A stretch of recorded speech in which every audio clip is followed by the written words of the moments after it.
What is going on, guys? Randall Thor 19, the man with the million, back again with another video. How's everybody doing out there? Hopefully you're doing pretty good. I'm doing alright.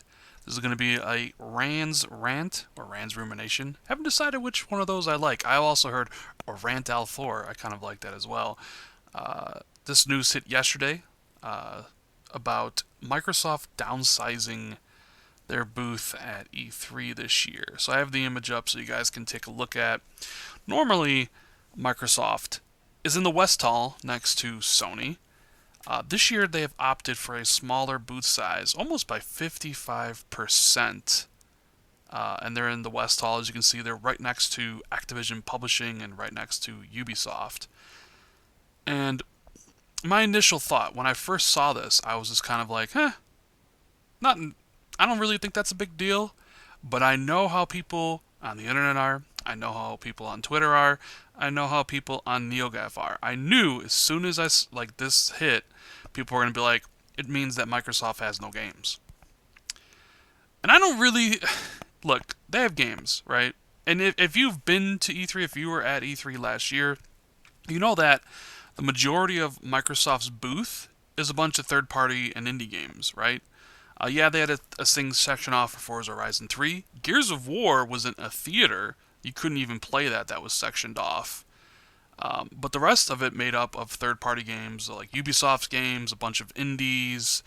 It wasn't just all of Microsoft's games. There was a bunch of games there. So maybe they thought their money was, because to rent these things out is expensive, right? And we don't know all the behind the scenes that goes on with renting these booths out. I mean, maybe someone else wanted their spot, and maybe Microsoft felt that for what they were getting for the booth they had last year wasn't worth what they were paying, so they opted to go to a different thing. Maybe with the move to Sunday for Scorpio, they're doing FanFest differently this year. Maybe they'll have like a FanFest where the public can come in and try out their games at a different place. We know there is a FanFest this year, but we're not exactly sure what FanFest is going to entail, considering this year E3 is open to the public. So there's not really enough to go on other than the fact that Microsoft has 15,000 square feet, Sony has 37,500, and Nintendo has 32,000 square feet. And I mean, I get Nintendo's now. Nintendo has a new console that has been out. They have a bunch of new games. They need to sell this console to the other ones. But the Scorpio basically is just an Xbox One. At least that's what they're telling us, right? That it's the same family. Nobody's going to get left behind. So that the Scorpio basically is an Xbox.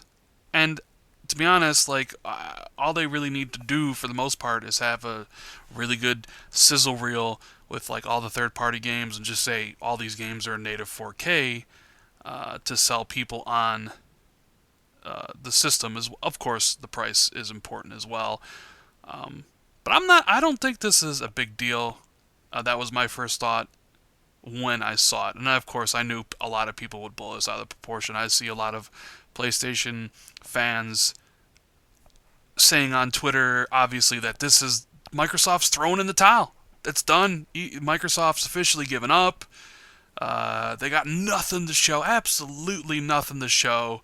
Even though State of Decay is probably going to be there. Sea of Thieves is probably going to be there. Crackdown 3. I mean, they probably actually have more games of their own to actually demo than they did last year, right? Because Gears wasn't playable. Scalebound wasn't playable, even though it was there. The only ones that really were playable were Forza and Recore, so they have bigger games that are more playable this year. So maybe Microsoft decided to opt into a more condensed booth with actual game stations so people can get and play rather than a big area with a lot of empty, wasted space.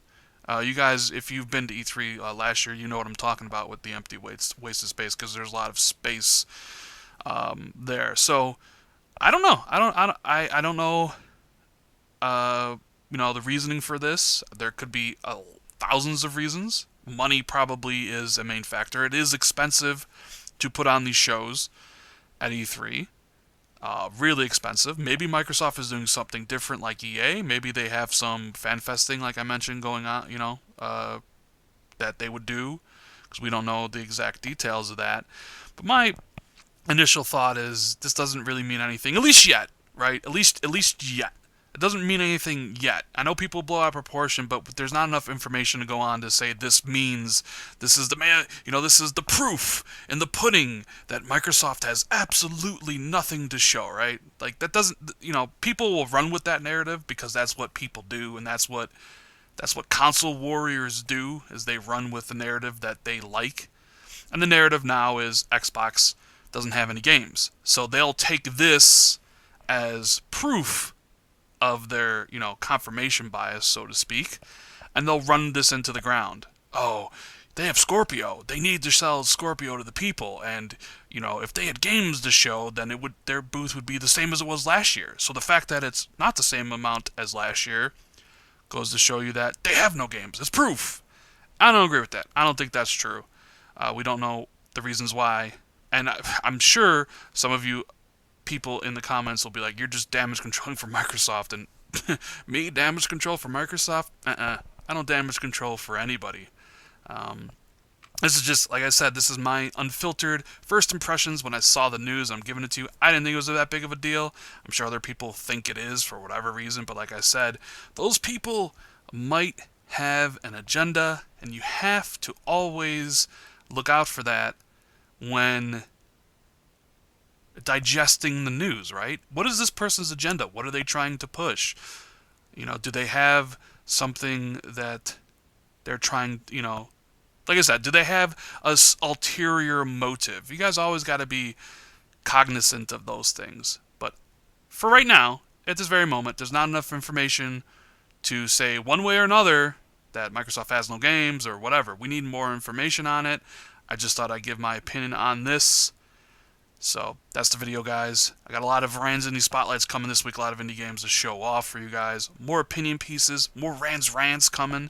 Hope you guys like that. If you do, please hit that like button. Tell me what you think about this in the comments section, as I do read all the comments that are posted, good and bad. I prefer the good ones, but it's YouTube, so of course there'll be bad ones. Consider subscribing for more delicious content, and I'll see everybody tomorrow. Later, guys.